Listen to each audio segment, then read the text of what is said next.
다음으로는 블랙록의 비트코인 ETF 소식도 조금 더 전해드리겠습니다. 사상 최단 기간 이내에 700억 달러를 돌파했다는 소식이 전해졌는데요. 크립토폴리탄에 따르면 블랙록이 선보인 비트코인 현물 ETF가 출시 341일 만에 운용자산 총액 700억 달러, 약 95조 원을 돌파하면서 ETF 역사상 가장 빠른 기록을 세웠다라고 했습니다. 블룸버그의 수석 ETF 분석가인 에릭 발추나스는요, 이 소식을 알리면서 이 비트코인 펀드가 700억 달러를 넘어서는데 단 341일이 걸렸다라고 했습니다. 이전 기록 보유자인 SPDR 골드쉐어가 1691일 걸린 것에 비해서 무려 5배나 빠르다라고 분석을 내놓았는데요. 비교적 새로운 펀드인 이번 비트코인 ETF는 경쟁사를 멀찌감치 따돌리고 있습니다. 피델리티의 비트코인 현물 ETF는 약 310억 달러의 운용 자산을 기록하면서 이 IBIT의 절반에도 미치지 못하고 있는 모습입니다. 이러한 급성장은 비트코인과 금이 모두 긍정적인 성과를 보이고 있는 시점과 맞물려 있습니다. 도널드 트럼프 미국 대통령이 무역 정책으로 인한 경제적 불확실성 역시 이 같은 투자 흐름을 촉진한 요인으로 꼽히고 있습니다. 올해 1월 블랙록은 이번 펀드를 출시를 했고요. 출범 이후 빠르게 비트코인 시장에서 점유율을 키웠습니다. 아캄 인텔리전스에 따르면 IBIT는 4월 기준으로 순환 비트코인 공급량의 2.8%를 보유하면서 100개 중 약 3개의 비트코인을 해당 펀드가 보유하게 됐습니다. 블랙록이 비트코인을 직접 구매한 것이 아니라 고객을 대신해 관리하는 것입니다. 이전 ETF 기록의 보유자는 SPDR 골드쉐어로 이 투자자들이 실물 금을 구매하지 않고도 금에 투자하도록 설계된 ETF였습니다.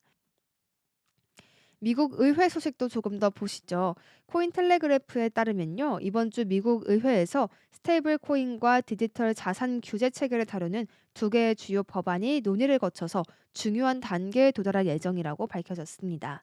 이 법안들은 오랜 논의와 또 논쟁을 통해서 조정된 결과물이 되겠습니다. 하원 금융서비스위원회는 10일 암호화폐 시장 구조법을 논의하기 위한 표결과 심의에 착수할 예정입니다. 이 법안은 향후 블록체인 개발자를 보호하는 문구가 추가될 가능성이 있습니다. 위원회 의장인 프렌치 힐은요, 2025 디지털 자산 시장 명확성법 개정안을 제출했습니다. 이 개정안은 특정 블록체인 개발자나 서비스 제공자가 자금 이체업자로 분류되지 않도록 하고 또 등록 의무에서 면제하는 내용을 포함하고 있습니다. 개정안은 톰 에머 의원의 이 초당적인 법안 지지 그룹들이 함께했는데요. 5월 소개한 블록체인 규제 확실성법의 일부 조항에서 비롯된 것으로 분석되고 있습니다. 블록체인 협회와 같은 여러 암호화폐 로비 단체들은 이 두 법안을 통합할 것을 의원들에게 요청하고 있는데요.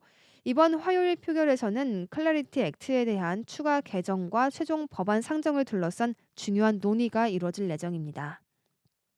동시에 상원에서는 이 스테이블 코인 규제를 따른 지니어스 액트 법안에 대한 표결도 곧 진행할 예정이고요. 상원 다수당 대표 존 투는 이번 주 안에 이 법안 처리를 마무리하겠다라고 밝히기도 했습니다. 속도를 좀 내고 있는 각종 법안 처리인데요. 코인베이스의 최고 법률 책임자 폴 그레왈은요. 지난 5월 27일 코인텔레그래프와의 인터뷰에서 스테이블 코인 규제 법안이 초당적 지지를 통해서 큰 진전을 이뤘다라고 평가를 했고요. 또 시장 구조 안정성을 위한 법안도 장기적인 성장을 위해서 필수적이다 이렇게 강조한 바가 있었습니다. 하지만 하원 금융서비스위원회 소속 민주당원인 맥신 워터스는요, 이 해당 법안에 대해서 회의적인 입장을 좀 보이고 있다라고 하는데요. 워터스 의원은 트럼프 대통령과 암호화폐 산업 간의 연결고리를 지적하면서 클래리티 액트가 문제를 해결하지 못하고 있다라고 평가했습니다. 워터스는 이 법안은 제가 언급한 범죄를 전혀 다루지 않을 뿐 아니라 오히려 이를 정당화하는 결과를 초래합니다라고 이야기를 했고요. 10월 27일 열린 청문회에서 이러한 발언을 했다라고 전해졌습니다. 한편 같은 민주당 소속의 리치 토레스는 해당 법안의 공동 발의자입니다. 암호화폐 산업에 영향을 줄 법안에 대한 지지를 밝힌 바가 있었고요. 토레스 의원 대변인은 코인텔레그래프의 질의에 대한 답변을 아직 내놓지 않은 상태가 되겠습니다. 이어서 미국의 규제 강화 움직임도 조금 더 살펴보겠습니다. 시장 구조법 개정에 초읽기에 들어갔다 이러한 소식이었는데요. 미국 하원 금융서비스위원회가 암호화폐 시장구조법 개정을 위한 표결을 앞두고 있다라고 블록체인 매체인 코인텔레그래프가 전했습니다. 이번 개정안에는 블록체인 개발자 보호 조항이 포함될 전망인데요. 표결을 앞두고 공개된 자료에 따르면 프렌치 힐 하원 금융서비스위원장은 2025년 디지털 자산시장 명확성법, 즉 클래리티 법안에 일부 비수탁형 블록체인 개발자에 대한 조항을 추가하는 개정안을 발의했습니다. 해당 조항은 특정 블록체인 개발자나 서비스 제공자를 자금 송신자로 간주하지 않으면서 이에 따른 등록 요건에서도 제외하는 내용을 함께 담고 있습니다. 이는 톰 에머 의원이 주도한 블록체인 규제 확실성법에서 비롯된 내용으로 다수의 암호화폐 옹호 단체들이 두 법안을 통합할 것을 요구하고 있습니다. 10일 예정된 표결에서는 클래리티 법안 개정안이 논의가 되고 있고요. 또 하원 본회의로 넘겨질 가능성도 제기되고 있습니다. 상원은 스테이블 코인 규제 법인 지니어스 법안을 이번 주 내로 처리할 계획이 되겠습니다. 폴 그레왈 코인베이스 최고 법률 책임자는 스테이블 코인 입법이 상당한 진전을 이뤘다라고 했고요. 또 시장을 위한 명확한 법안이 장기적인 안정과 성장을 위해 필수적이라고 강조했습니다.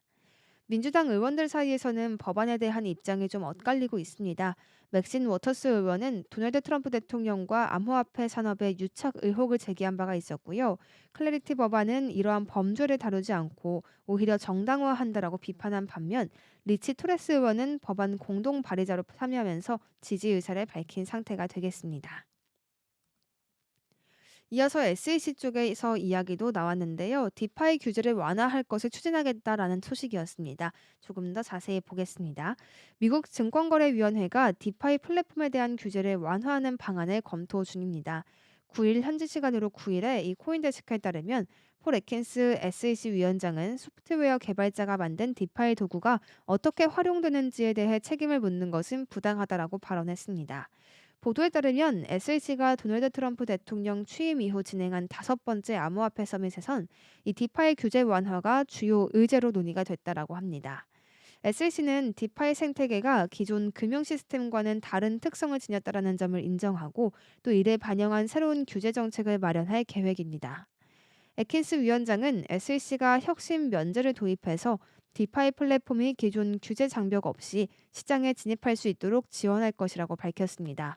그는 많은 기업가가 운영자 개입 없이 작동하는 소프트웨어를 개발하고 있다라고 하면서 블록체인 기술은 중개자 없이 금융 거래를 가능하게 하는 새로운 소프트웨어 클래스를 만들었다라고 말했습니다.